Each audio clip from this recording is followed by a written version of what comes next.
The CNBC app. Global market news in one place. Customizable sections and personalized alerts. Stocks tracking, interactive charts and market insights all in your hands. Stay connected.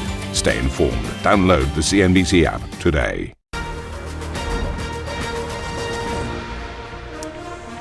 A very warm welcome to Scorebox Europe. I'm Steve Sedgwick with Karen Cho, and these are your headlines. President Trump calls for Iran's unconditional surrender in the conflict with Israel, with NBC News reporting the US leader is weighing a direct American military strike. The latest military innovations dominating the Paris air show, the CEOs of Saab and Leonardo telling CNBC the European defense sector needs bigger budgets and deeper ties. We can do more, and I think we need to come together in Europe to create more scale also in what we do. It is not only a matter of money, it's a matter of priority, it's a matter of reducing the fragmentation among countries in Europe. UK monthly inflation figures just crossing the wires, 3.4% year over year in May. All this ahead of tomorrow's Bank of England decision. We'll walk through the implications with former Deputy Governor of the BOE, John Geve, in a short while.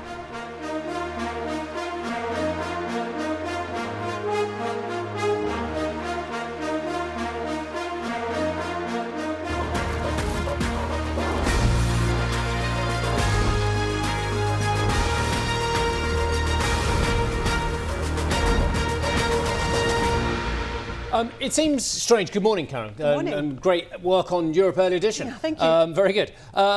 It seems strange to say this, but actually I don't think there's anything to see in a set of inflation data that is so far above target because it is so in line with target. If anything, I'm going to perhaps try and be slightly contrarian and saying there was a mildly dovish bit in there as well, despite the fact that the headline figure is 3.4%, the poll expected 3.4% as well. Core CPI 3.5% in line with expectations. That's minus some of the things that you lot are think exciting out there, such as food, energy, alcohol and tobacco.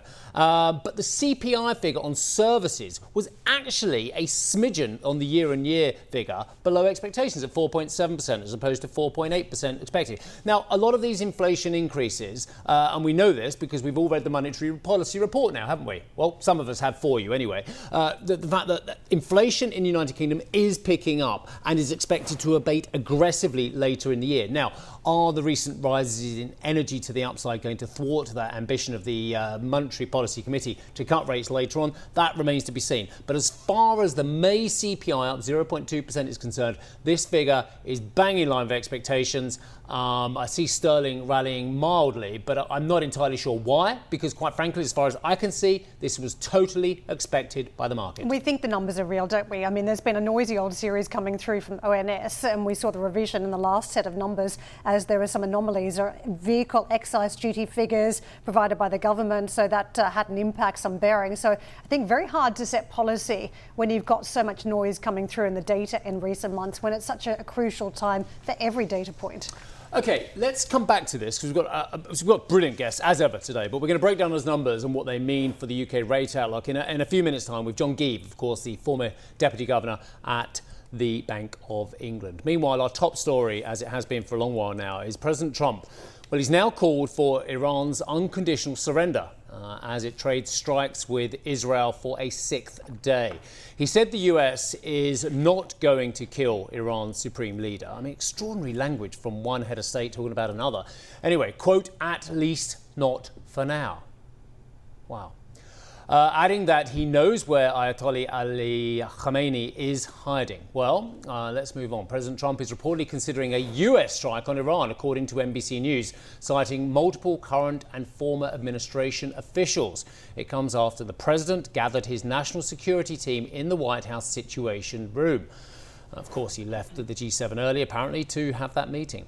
Vice President Vance said Trump may decide he needs to take further action and has the right to do so.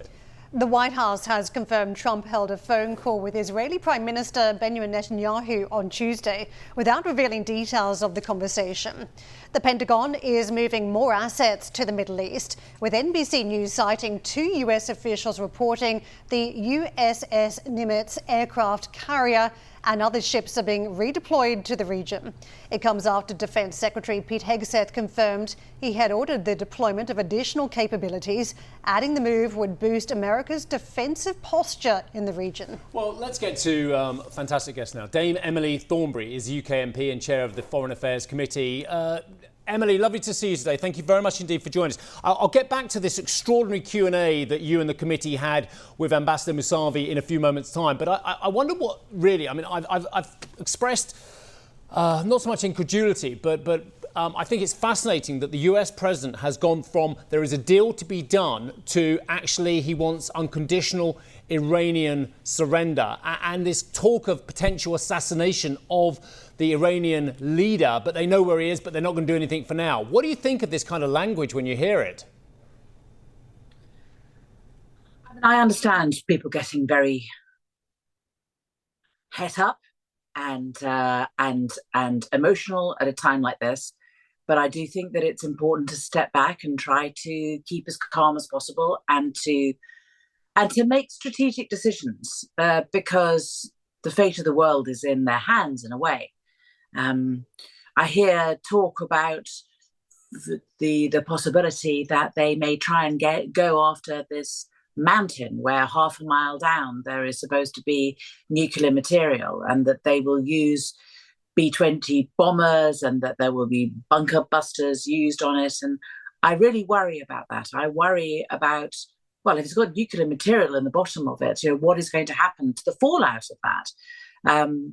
And in the end, there are too many innocent civilians in all of this. I mean, innocent Iranians who have almost been held hostage by this appalling regime that has been running in Iran for such a long time. And they're the ones who are losing their lives in the middle of all of this. We need to think about that and make careful decisions and think about the consequence of what we're doing and try to leave our emotions at the door. Indeed. And yet this is a regime which has been going on a long time, which has been a bad actor in various parts of the Middle East, and dare I say it, with its tentacles going even further than that as well, whether it be the denials from Ambassador Musavi about arming Hamas to you and your committee yesterday, whether it be denials about a nuclear program, which the IAEA has now said is in breach of non-proliferation as well. As much as I understand the need for measured language as well, are the Israelis right, and actually the United States right, that actually maybe now is the time to see a sea change in this regime and actually basically take out a very worrying situation for the world when you've got an actor which is trying to build a nuclear weapon? I think that we've been here before, though, and I do think that we need to learn from experience. We've had bad actors in Libya and we had bad actors in Iraq. And it's easy in a way to think that if you just cut off the head of a snake, then somehow or other things will get better. But really all you end up with is a dead snake. And I don't think that we can bomb our way to democracy in Iran. I just don't think that's going to happen.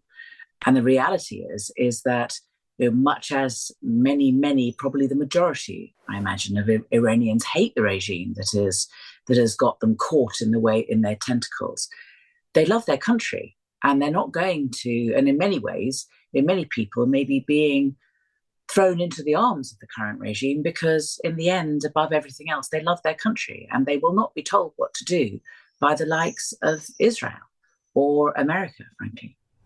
I want to get into the weeds on that US policy because we've all seen a lot of tactics from the Trump administration around trade. I do wonder whether we're seeing the similar tactics deployed now around defence, as the president was vehemently rejecting the idea that he had left the G7 early to pursue a ceasefire. In fact, making a beeline straight for the Situation Room. Is this the art of the deal, but in defence?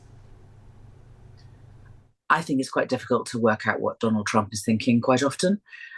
Because I think that he changes his mind as well. So if you just look at all the pronouncements that he's made since the beginning of this war, he said everything. I mean, he said, that this is that he approves, that he doesn't approve, that there should be peace. He talks with Putin that both sides should back off. He's now saying that perhaps he'll join. He fluctuates so much that this is I mean, perhaps it's the art of the deal, but I've yet to see any product, and that's concerning. I think that it's hugely destabilizing, not just for the Iranians, but for the rest of the world, who watch on aghast and not knowing what is going to happen next. We are used to there being some predictability when it comes to the leadership of the world, and to have an American president who's so profoundly unpredictable at a time like this is profoundly worrying. The president has also spoken about the need to ensure that Iran is not capable of building a nuclear weapon. I think we all get that, given the amount of hot conflicts that have been transpiring, and particularly the capabilities of the Russians as we talk about the conflict with Ukraine. But when it comes to Iran, and there's been a big debate, and we've even heard it on this channel, about whether Iran is capable of building a nuclear weapon at this stage. Do you think it is possible, and what sort of concessions would they have to offer up to ensure there is some comfort level about their program around nuclear? So I think the first thing to bear in mind whenever we're talking about this was that there was a nuclear deal done with the Iranians back in 2015. And when President Trump was elected in 2017, I think egged on by Netanyahu and the Israelis, he dumped that deal. And that deal was one which stopped the Iranians from building a nuclear bomb, from building up nuclear material that was increasingly pure, and it did have the effect of putting a lid on it, and that was effective.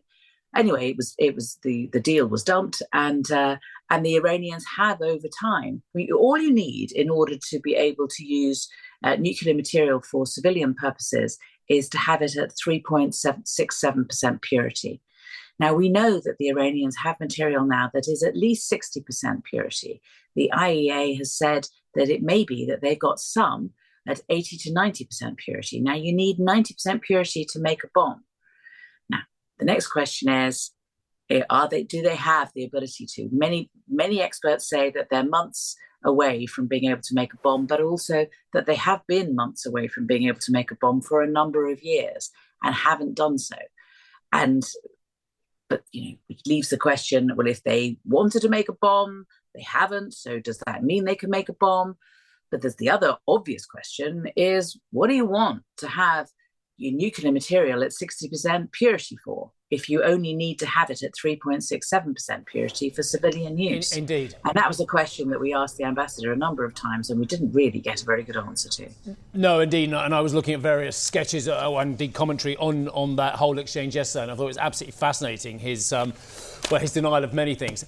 Emily, final question from us, if I may. The British are rightly trying to foster close links with the United States and trying to work with the president as well. Sir Keir Starmer has had a degree of success. We saw that in the signing of that deal in Canada as well. But given what you just said about the oscillation in policy from the world's biggest superpower, do you fear there are dangers for the United Kingdom and being dragged into this conflict? We know already that Sir Keir Starmer and Mr Lammy have talked about moving more assets to the region. We think that's in the form of frigates, refuelling aircraft and fighters as well. Is there a danger that we will be dragged in to this because of our desire to remain a very close ally to the United States? I think that's why we need to have cool heads. I don't think that in the end, we aren't going to be able to deal with this problem without talking to the Iranians. That's always the way. Whenever there is a war, there has to be politics at the end of it. And we need to keep cool heads about that. This is not going to be fixed by bombing. So we need to continue to talk, and the British leadership certainly needs to also keep cool heads and not allow itself to get dragged in. Now, we've put assets in the area, in the region, or reinforced our assets in the region because we already have assets in the region, and we need to make sure that we defend ourselves if necessary. But we should not be simply dragged in on the coattails of the US if the US gets dragged in turn by Netanyahu, because we need to think about what are the effects of our actions. What are we hoping to achieve, and are we going to achieve it this way? And if we're not, then we don't do it. Thank you for bringing some clarity to the debate and for weighing in on Squawk Box Europe this morning. Emily Thornberry with us, the UK MP and chair of the Foreign Affairs Committee. Coming up on the show, defence dominates the Paris Air Show with industry executives eyeing an increase in capacity. Plus, we'll count down to the Federal Reserve's latest rate decision and its updated economic projections. And we'll react to that UK inflation print with former Bank of England Deputy Governor John Geve. That is coming your way next.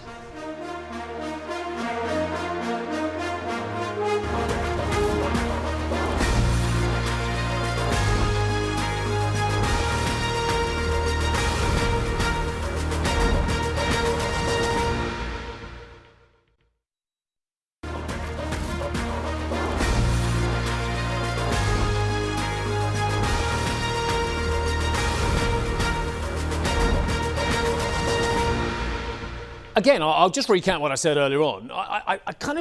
There's nothing to see here, despite the fact that UK inflation rose 3.4% in May, because it's pretty much in line with everything we've been told in the monetary policy report and with all you analysts out there and economists as well. Now, services inflation, it was actually narrowly lower than expected, down 0.1% from the previous figure. It's still at 4.7% though, so way ahead of where the Bank of England would like to see it.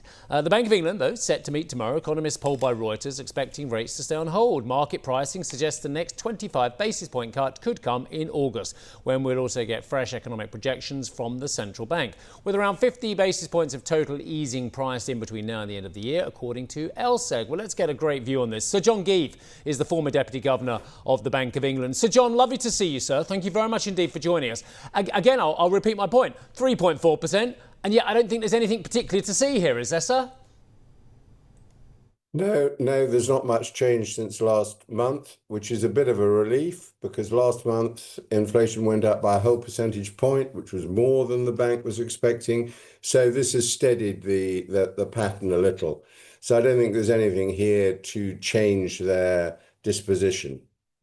The only movement seemed to really be in airfares for the month compared to a large rise same time last year, so a slight retreat there. But when it comes to all the international threats we're facing, the situation in the Middle East that's moved the oil price now, what we've witnessed in terms of some of the trade concerns and the uncertainty that's bringing on investment decisions, do you think there's any forthcoming threat to growth that the central banks should be concerned about?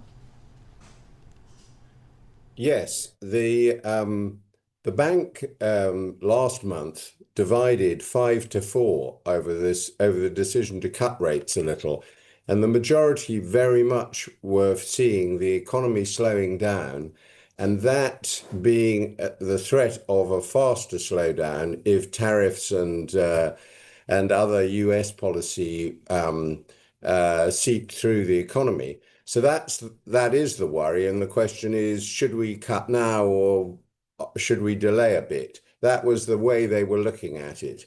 The Middle East conflict complicates this. Firstly, it could have an effect on oil prices, which could push inflation up even further.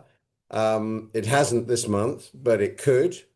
And secondly, of course, it could be disruptive to the world economy and to trade, which again would be a downward pressure on our growth. So that's precisely where the bank is at the moment. It's saying, well, we think the economy is slowing down. We're expecting that will require us to reduce rates, which are still at the moment restrictive. But should we do it now when inflation has just bounced up to 3.5% against a target of 2%? Yeah, and yet wages look like, again, the two areas, you know, John, where people were most concerned was wages and services. And the Bank of England wage growth, the wage growth only at 5.2% in the 3 months to April 2025 as well. So it is abating and is now significantly above the inflation rate as well. Even though we understand that average weekly earnings are obviously on the wane somewhat, and the Bank of England isn't as worried as they were. It's another factor for the Bank of England to be less worried about, though, isn't it, when it makes its decision looking at the domestic factors? Well, I think the debate in the bank and elsewhere is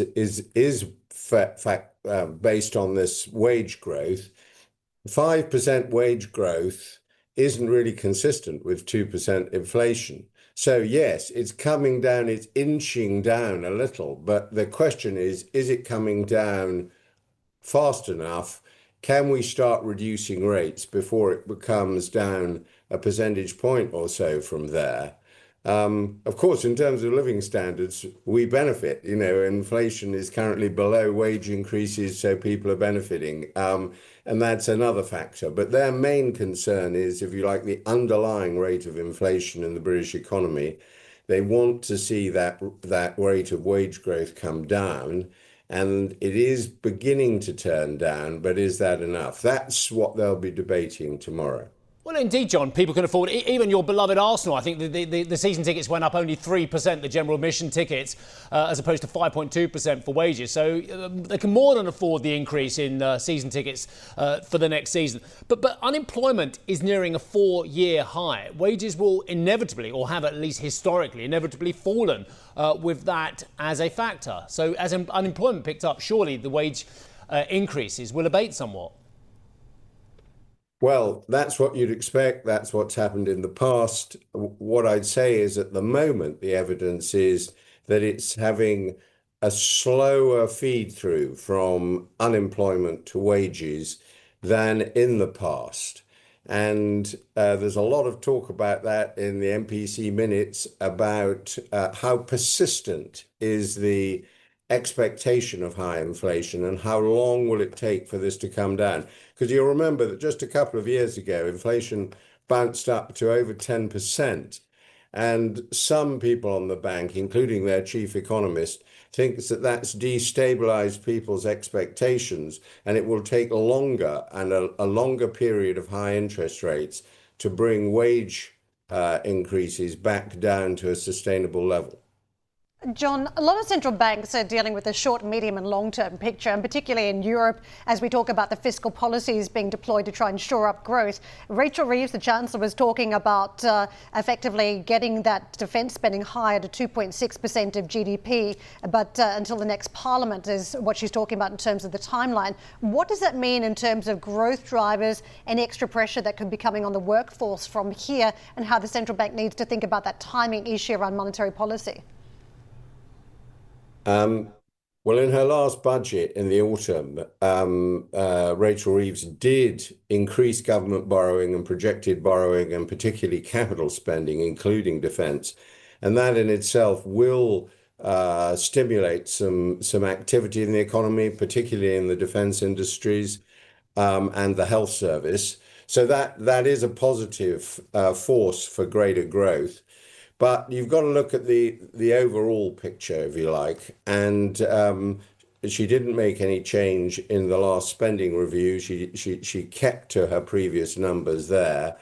And it's not clear how far she'll allow this extra spending and perhaps lower growth to feed through into higher borrowing, or whether she'll have to raise taxes in this autumn. So you've got to look at the overall government effect. Yes, it was positive on growth last autumn, not so clear this autumn.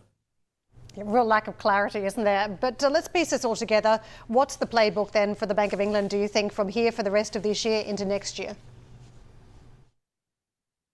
Well, one thing we've found over the last year or two is that it's very difficult to make those sort of forecasts. But I think what the bank are expecting is that and the markets are expecting that interest rates will edge down to 4% or perhaps a little bit lower in the rest of this year, unless there's another big development on the world stage. So that's, if you like, that's consistent with what the government's doing here, but we don't know how this conflict in the Middle East is going to play out.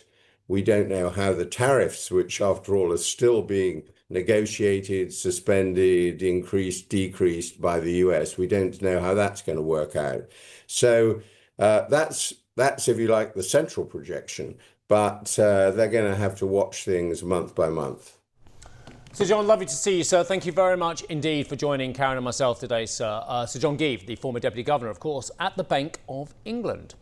Well, just to add, market pricing suggests the next 25 basis point cut could come in August, when we'll also get fresh economic projections from the central bank. And for more news and views on the UK economy, don't forget you can now subscribe to Ian King's CNBC UK Exchange newsletter on the CNBC website. So what do we think about these US retail sales? Well, it depends if you look at the headline or you look a bit deeper, doesn't it, really? Because the headline is they fell a larger than expected 0.9% on the month in May. That is the largest decrease since January, a second straight month of declines after a fall of 0.1% in April. But if you look beneath the hood, and I mean literally beneath the hood, and extract autos, it's a pretty different story. Behind the wheel, quite different, wasn't it? Well, yeah, I mean, autos are a volatile series. So, again, I'm not saying it was good data. It was clearly not good data at a headline level. Having said that, and again, restaurant bookings is a very interesting area. Again, very volatile, not looking good. So there were signals, but far be it for us to look at two parts of the data and say, this is a disaster, the US isn't spending, the consumer's not spending. Most Americans are keeping their jobs. Most Americans are getting pay rises at the moment. That is a fact. Most Americans, including on Wall Street, are waiting to see what the ramifications of Trump economic policy are. I think it is way too soon for us to extrapolate that X, Y, or Z has happened yet. Most people don't buy a car back to back, do they? 1 month and then the following month. And the reality is they brought forward those purchases to get around the tariffs. Very tactical of the American consumer. Sure, but most people don't buy cars. Well, for a start, nobody buys a car anymore, which is, I mean, apart from perhaps you and me, everyone leases these cars, which is another issue, because then we can talk about finance. But when they do purchase cars, they tend to hang on to cars for longer. And I think I've shown the chart on this channel a few times over the years, that the average length of time that people own a vehicle has extended over years, partly because cars are so very, very good now. Some of our younger viewers watching, you millennials out there, or you don't know what rust is. I can assure you, when you picked up a car in the 70s, 80s and 90s, you knew what rust is. Yeah, now, I still look for rust. Cars don't degrade. Well, I still look for it on the tyres because it's part of the historical. No, I don't know anything about cars. I just know a little bit about rust. Exactly. Well, let's push on now. The central bank action, it continues today. The Fed is set to release its latest rate decision this evening, and traders are all but certain to see a fourth straight hold. Attention shifts to the central bank's rate path, though, and updated economic projections. Policymakers last gave their dot plot policy projections in March, and the world has changed a bit since March, hasn't it? A median projection of 2 rate cuts was seen for the rest of the year, with 4 officials seeing just a single cut and 4 seeing no easing at all. Just 2 participants changing their approach could lower the median forecast to 1 cut. Ahead of the meeting, LSEG data shows markets expecting 2 rate cuts by the end of the year, the most of those likely in September. But some economists are sceptical. Bank of America analysts expect no cuts at all this year, while Goldman Sachs says the impact of tariffs will likely stop the central bank from cutting before December, even though an earlier move is possible. A hold today could provoke more criticism of the Fed from the White House, with the president repeatedly urging Chair Jerome Powell to cut rates, using a press event just last week to bemoan the impact of higher interest rates on borrowing costs. If we would lower the interest rates by 1 point, we'd pay about 1 point less. That's $300 billion a year. Can you believe it? 1 point. If he'd lower it by 2 points, we'd pay $600 billion a year less. That's for years, 10 years, 12 years, whatever we make it. But we can't get this guy to do it. And the fake news is saying, oh, if you fired him, it would be so bad. It would be so bad. I don't know why it would be so bad, but I'm not going to fire him. I just want him to, we call him Too Late, right? Too Late is his nickname, like Too Tall Jones. He was too tall, T-O-O. And I just say this because we want to get rid of inflation, and we have. But we're going to be paying more for debt. And all he has to do is lower it. Europe's done 10 lowerings. We've done none. Mr. President, sir, you can't fire him. You can make his life very awkward, you can make his job very awkward, you can appoint people which make it even more tricky, but you can't fire him. You know that as well as everyone else does. Second point, sir, the price of oil went up 13% last week. It is still trading near our recent lows. with that as a backdrop, very, very tricky. And we all just said, didn't we, on this channel, does anyone know the ramifications of the administration's policies on what it means for inflation, what it means for the consumer? The answer is it's still a wait and see, isn't it? So when you've got oil prices going up, you've got concern about the cost to the consumer and US corporates from your policies, sir. How can he cut?